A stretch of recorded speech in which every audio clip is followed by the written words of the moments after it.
lâu sinh ngủ ba lâu mây ăn đi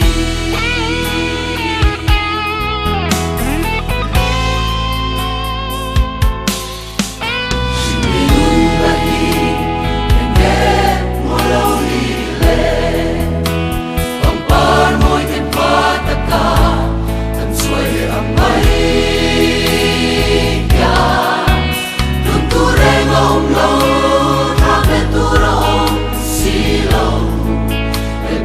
lâu sinh ngủ ba lâu mây ăn đi để phải nghe lòng cơn mơ ăn đêm mà ngày cũ tìm đi lâu qua quãng xe tất cả là cha em in đêm nó Hãy subscribe cho kênh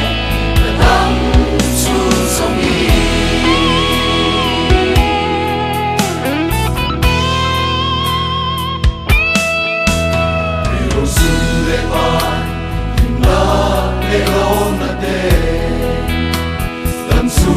không bỏ lỡ